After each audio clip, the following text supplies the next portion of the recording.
Hi there, strikers. There's something uniquely disturbing about people vanishing into thin air. Read about these incredibly strange, unsolved cases. Although these disappearances span centuries, locations, age ranges, and circumstances, there's one common thread shared between them: a lack of closure. There are theories, speculations, and investigations, but never a decisive answer. On our incoming episode, I'm going to feature some of the cases of mysterious disappearances, of some missing that just disappear without any trace. This the continuation of the disappearance of Leah Roberts. Oftentimes locating a missing person's vehicle results in a break in the case, but initially evidence in and around Leah's Jeep painted quite a confusing picture for investigators. Leah's passport, checkbook, credit card, debit card, driver's license, clothing, guitar, and other personal items were tossed around in the Jeep and on their ground in the surrounding area. And $2,500 in cash was discovered in the pocket of a pair of pants. Cat food and a cat carrier were also in the vehicle, but Leah's cat, was missing. Under a floor mat, investigators found Leah's mother's engagement ring, a piece of jewelry Leah's loved ones said she cherished and would never willingly leave behind. When police examined the accident scene there, damage to the trees and Jeep indicated the vehicle was traveling approximately 40 miles per hour, 64 kilometers per hour, when it left the road. The extent to which the contents of the Jeep were strewn about suggested it had rolled over multiple times.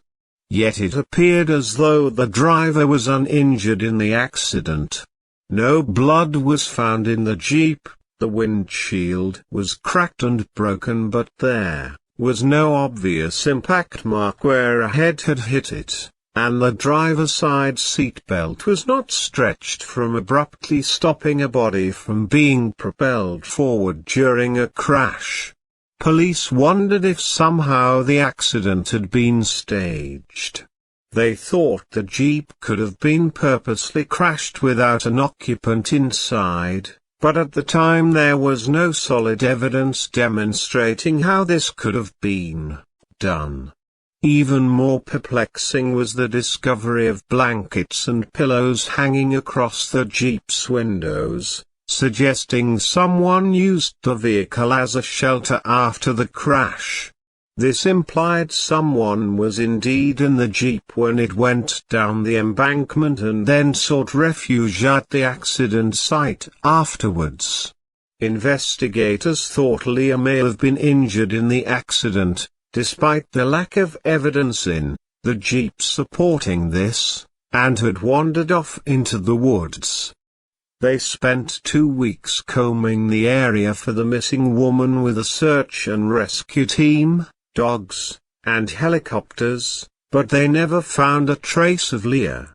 Supporting the idea that an injured Leah may have left the scene of the accident, a witness called police and reported he and his wife had seen Leah at a Texaco gas station in Everett, Washington shortly after her Jeep was found. He told authorities, Leah had been spotted around the gas station acting disoriented and confused. However, after passing on his tip, the man panicked and ended the call before providing his name. Police thought the tip may have been credible and wished they were able to get more information from the witness. Over the years, investigators have repeatedly searched the woods surrounding the crash site with cadaver dogs. They have also used metal detectors to try to find the metal rod that was placed in Leah's leg after her accident. But they have yet to uncover any sign of the missing woman. If that is the case, The question remains if she walked away from the accident scene and was murdered later, or if she was killed first and then accident was staged to cover up her disappearance. Leah may have been injured in the accident, spent some time recovering in her Jeep, and then made her way to the road to get assistance. She could have flagged down a passing motorist on the nearby Mount Baker Highway who took advantage of the situation, someone passing through the area who abducted and murdered Leah and disposed of her body somewhere far from the crash site. Alternatively, Leah could have been murdered after she arrived in the Pacific Northwest but before her Jeep went off the road. A ticket stub from an afternoon showing of American Beauty on March 13 at the theater in Bellingham's Bisphere Mall suggested Leah arrived in the area at least 5 days before the car was found. When Cara and Heath flew to Bellingham to search for their sister, they learned about the ticket stub. The pair went to Bisphere Mall and asked shopkeepers if they recalled seeing Leah. They had no luck, so they checked out the restaurants in the area. They were pretty sure Leah would have grabbed a bite to eat before or after the movie. Cara and Heath homed in on the mall's only sit-down restaurant. It looked like the type of place their sister would eat. After talking with the employees, they learned they were right. Leah had been at the restaurant on the day she went to the movie. Police became involved and were directed to 2 male customers who had been seen sitting on either side of Leah at the counter.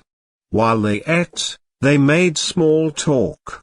She shared with them her love of Kerouac's books and explained she was in the Pacific Northwest on a journey of self-discovery.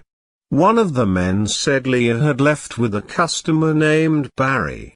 He even provided enough of a description that police had a composite sketch made. However, no one else in the restaurant remembered seeing Barry. Even the person who sat directly on the other side of Leah did not recall her talking to or leaving with this man. In 2006, the lead detective retired and Leah's case changed hands. After reviewing the files, the new detectives realized Leah's Jeep and its contents had never been fully processed. They decided to do a thorough inspection of the vehicle to see what they could turn up. The detectives started by looking under the hood. What they found shocked them. A wire to the starter relay had clearly been cut. As a result, the Jeep could have accelerated without a driver in the vehicle pushing down on the gas pedal. This confirmed the suspicions investigators had when they first came across the accident scene and thought it looked staged. A fingerprint was also found under the hood and male DNA was discovered on some of Leah's clothing using technology that had not been previously available. Right away detectives suspected the man from the restaurant was involved. The one who had been adamant Leah had left with a man named Barry who no one else recalled seeing. The man was a mechanic and could have easily staged the accident. Investigators had to wait over 2 years to find out if their suspicions were right.